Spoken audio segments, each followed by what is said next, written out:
Bem, então vamos a mais uma aula da disciplina de Introdução aos Métodos Matemáticos na Engenharia. Eu sou a professora Elaine Ladislau, da Universidade do Estado do Amazonas, e hoje nós vamos ainda continuar tratando de EDOs de primeira ordem, primeiro grau, mais o chamado quinto tipo, que são as equações lineares. Bem, então o que caracteriza essas equações lineares, tá?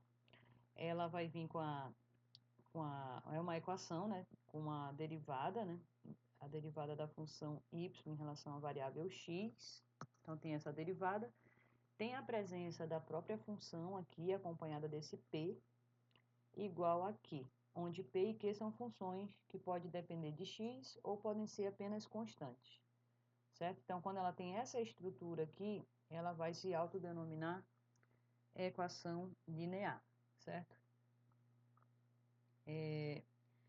Aí tem algumas particularidades dessa equação, que é quando o q for igual a zero, né, a gente vai ter a chamada equação linear homogênea. Ou em algumas outras literaturas também a gente encontra uma equação linear incompleta, certo? Então pode ser qualquer uma das duas nomenclaturas aqui, tá? Mas assim, você sabendo resolver para o modo geral, esse aqui ele pode ser uma função de x ou uma função constante, você vai conseguir resolver da mesma forma, tá? Para esse tipo de equação diferencial, a gente vai ter dois tipos de resolução, certo? Um primeiro método que é chamado de método de Lagrange, certo?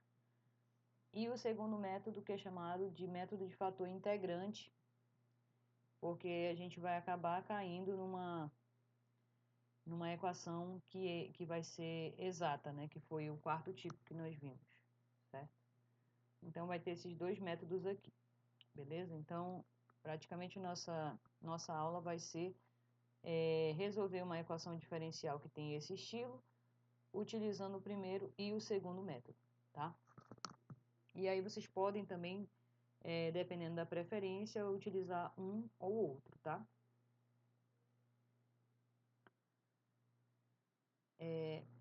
Muito bem. Então, no primeiro método, que é o método de Lagrange, que nós temos aqui a nossa equação diferencial, né? Linear, na variável y, aqui que a gente já viu isso anteriormente, a gente vai propor uma substituição, por isso que esse nome também é chamado de método da substituição também. Mas para ficar um nome mais bonito, vamos chamar ele de Lagrange, tá? Então, a gente vai propor uma substituição para o y, para essa função aqui. O y vai ser z vezes t, onde tanto z como t são funções que dependem de x. Aqui ele chamou de φ de x e π de x, tá? T igual a φ de x, z igual a π de x. Beleza? Então, a nossa proposta aqui desse método é exatamente achar quem é z e quem é t. E aí, a partir dessa solução aqui, né, de achar o t e o z, a gente naturalmente acha a resposta, né, dessa EDO, que é essa função y aqui, que vai satisfazer essa equação diferencial. Beleza? Então, beleza. Ó, toda vez que a gente propõe uma substituição dentro de uma equação diferencial, a gente naturalmente tem que fazer a derivada. Então, todos esses carinhas aqui dependem de x, né? O y é a função, depende da variável x, o z também é uma função de x e o t também é uma função de x. Então, aqui a gente vai derivar essa equaçãozinha aqui e claramente isso aqui vai dar a equação do produto, né? A gente vai ter que utilizar. Então, vai ficar assim, ó, derivada de y em relação a x vai ser a primeira. A gente só vai inverter aqui a ordem da regra do produto, tá? A primeira repete a primeira, multiplica pela derivada da segunda, que é dt dx, mais a derivada da primeira vezes a segunda. Tá? A gente pode fazer isso, derivada da primeira vezes a segunda, mais a primeira vezes a derivada da segunda. Vai dar certinho aqui, exatamente igual, né, nesse caso. Beleza? Então, aqui você vai fazer a regra do produto, tá? Derivando a primeira, começando pela derivada da primeira ou pela derivada da segunda, vai dar exatamente esse mesmo resultado. Beleza? Aí, Tá, então nós temos aqui a nossa substituição proposta, a gente vai chamar o y de zt e o dy dx de z dt dx mais t dz dx, tá? E a gente vai fazer uma substituição na nossa equação diferencial aqui em cima, na equação 1, certo? Onde tem dy dx, vou substituir por esse cara aqui, gigantesco, tá vendo? Mais p vezes o y é zt, igual aqui. E vou reorganizar essa equaçãozinha aqui, deixando agora o z em evidência, ó, tá vendo? E aqui vai aparecer dentro do parênteses o dt dx mais p vezes t, certo? Mais t dz dx igual aqui. Pronto. Então, a gente já organizou aqui. E aí, o que vai acontecer? A gente vai examinar dois casos particulares dessa equação 1. Porque o dy dx... Aqui, na verdade, pessoal, o que está rolando aqui é a regra do produto de novo. Porque, percebam bem, a primeira vezes a derivada de uma segunda, que a gente não sabe quem é, mais a primeira vezes a derivada da segunda. Então, aqui, para isso dar certo, para isso aqui se transformar numa derivada de um produto, esse cara aqui de dentro, estão vendo? Tem que ser o dt dx, certo? Tem que ser, na verdade, o dy dx, vamos dizer assim, né? Então, é isso que ele vai colocar aqui, ó. Ou, se o P for igual a zero, tá vendo? Se o P for igual a zero, aqui nesse caso, a gente vai ter uma regra do produto aqui, tá vendo? Que vai estar valendo. E aí eu consigo separar eu consigo usar a integral dos dois lados e consigo achar a resposta da minha equação, tá? Então, se o P for zero, então pensa assim, morre esse pedaço aqui. Aí eu vou ter valendo a derivada do produto, ó. Derivada da primeira vezes a segunda, mais a primeira vezes a derivada da segunda. Então, aqui eu vou ter a derivada de um produto, ou seja, aqui, imagina um parêntese com uma linha aqui igual aqui. Então, aqui tu integra dos dois lados e acha quem é a tua função de dentro que está derivando. A integral da derivada é a própria função, né? E aí você acha a resposta. Então, é exatamente isso que ele está fazendo aqui, tá? Aqui eu não coloquei toda a solução, vocês podem dar uma olhadinha no livro, tá bom? Mas é exatamente dessa mesma forma que eu estou explicando para vocês. Ele vai propor aqui algumas soluções, simplesmente dizendo, tenta fazer o P igual a zero. Aí, beleza, dá uma equação que é resolvível, vamos dizer assim. Mas se o P não for zero, mas e se o Q for zero? Então, ele vai estar estudando exatamente todas essas possibilidades para achar a solução aqui, tá vendo? Então, é exatamente isso, tá bom? Vamos para o exemplo. Então, primeiro a gente vai... Nossa, acho que eu troquei alguma coisa aqui. Sim. O segundo método, chamado de método de fator integrante, a gente tem nossa equaçãozinha diferencial lá, né? Linear, dy dx mais py igual a q. Aí a gente vai reorganizar isso daqui, né? Passa esse q para cá para o primeiro membro, aí multiplica todo mundo por dx, e aí para achar aquele m dx mais n dy igual a zero, aquela formatação que a gente utiliza para a equação exata, lembra? Pois é. E aí, o que a gente vai fazer? A gente vai procurar um fator integrante aqui para essa equação. Por quê? Porque até o momento ela não é exata, né? Então, a gente procura o fator integrante, que é a exponencial da integral de p dx, tá? A gente vai calcular esse fator integrante para essa primeira aqui, ó, como se fosse essa primeirinha aqui, essa exponencial da integral de p dx, e vou multiplicar essa equaçãozinha aqui toda por essa integral, certo?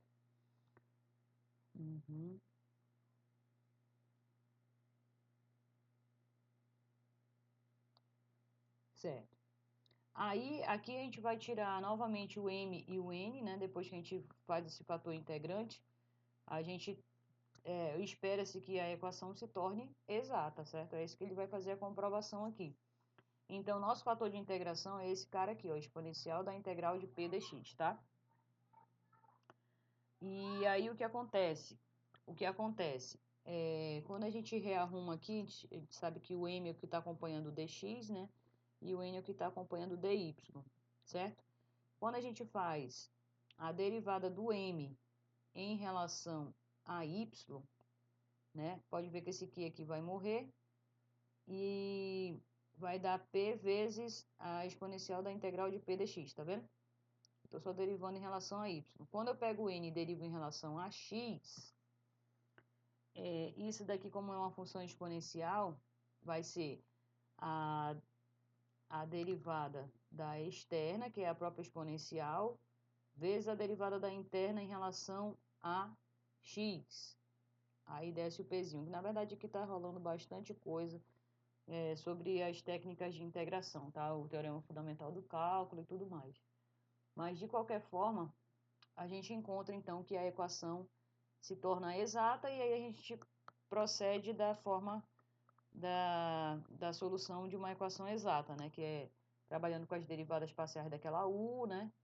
Aí você integra, aí soma um resíduo, depois faz umas continhas, integra de novo e vai substituindo uma dentro da outra. É daquela mesma forma que a gente já viu em sala, tá?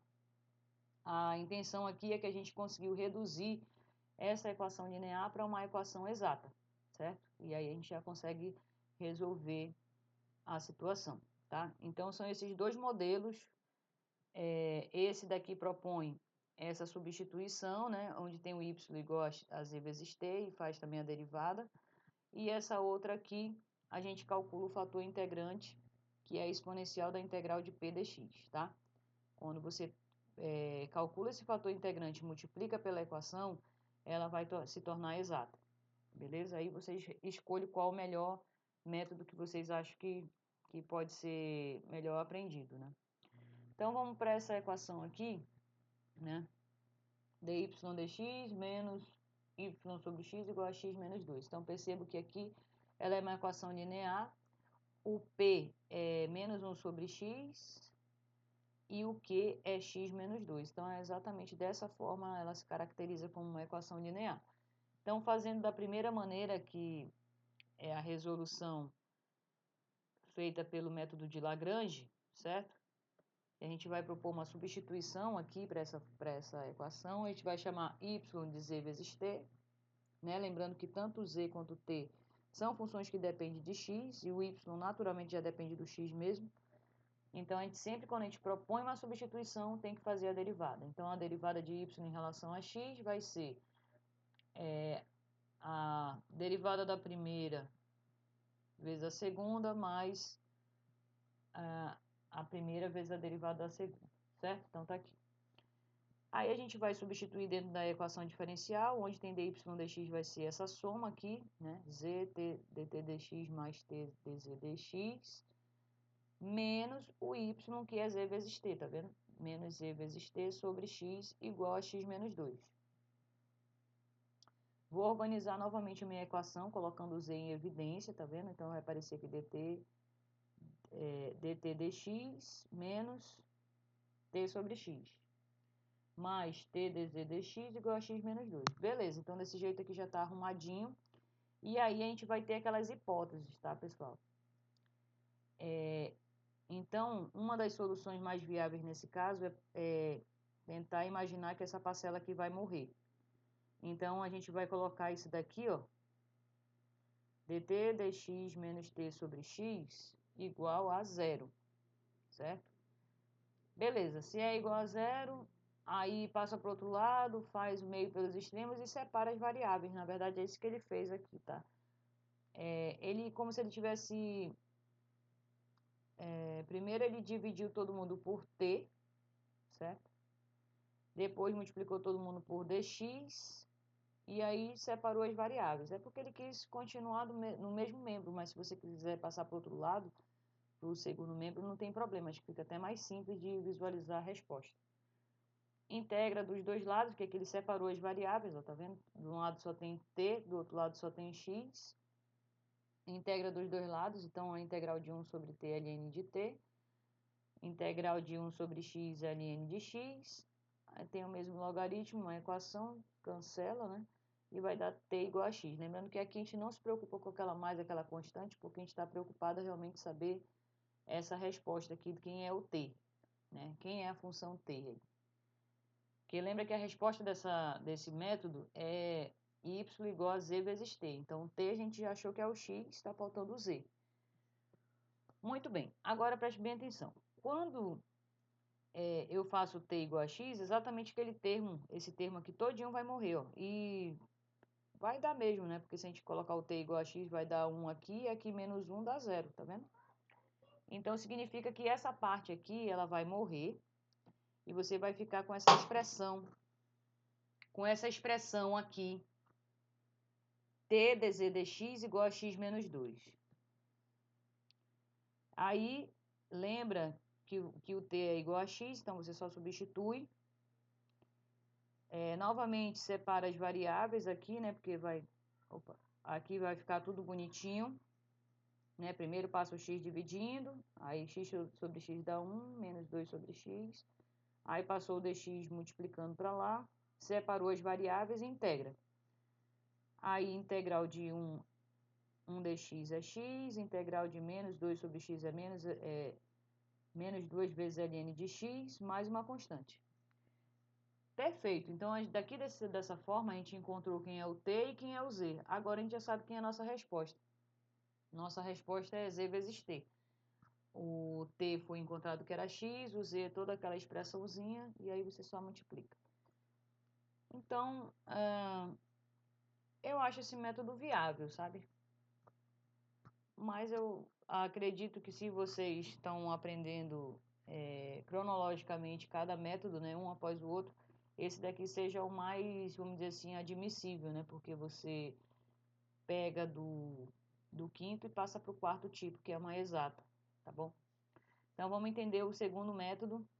Lembrando que o segundo método, vamos só voltar aqui, é o método do fator integrante, tá? Então, a gente vai identificar quem é o P e quem é o Q. O P é menos 1 sobre x, o Q é x menos 2. O fator integrante é exponencial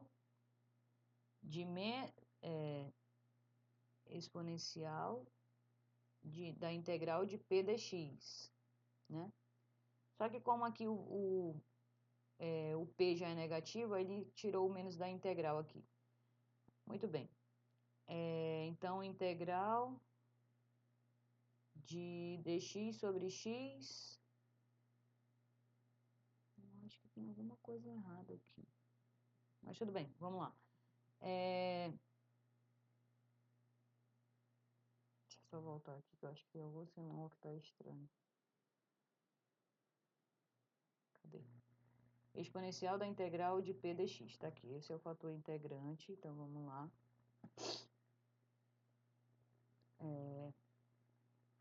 Então, vai ficar a exponencial da integral de dx sobre x, que dá ln de x, que vai dar o xzinho aqui pra gente, tá?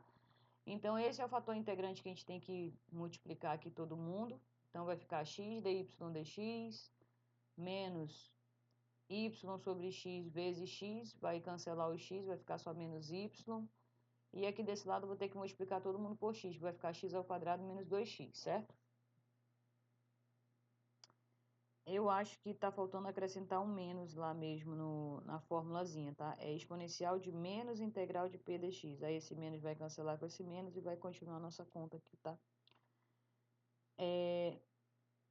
Então, depois que você arrumou dessa forma, para você enxergar que ela é uma equação exata, a gente vai ter que desfazer tudo que... a gente vai ter que deixar arrumadinho, né? Vamos dizer. Então, passa esse menos y para lá, vai ficar mais y, e depois passa o x dividindo, né? E aí eu vou ter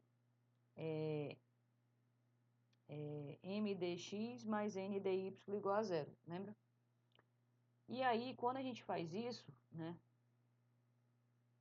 A derivada de m em relação a y vai dar 1, tá vendo aqui que só tem esse yzinho aqui? E quando eu faço n em relação a x, vai dar 1 também, o que vai significar que a equação é exata, certo? E aí você faz todo aquele procedimento que eu já ensinei para vocês em sala, tá? Então, você vai ter que recorrer à equação exata e vai chegar na solução. Claro, esse segundo método aqui, ele é mais demorado, tá? Mas só que ele chega na mesma resposta, só que você vai ter que lembrar do quarto método. Então, essa é a nossa aula de hoje. Obrigada e bons estudos.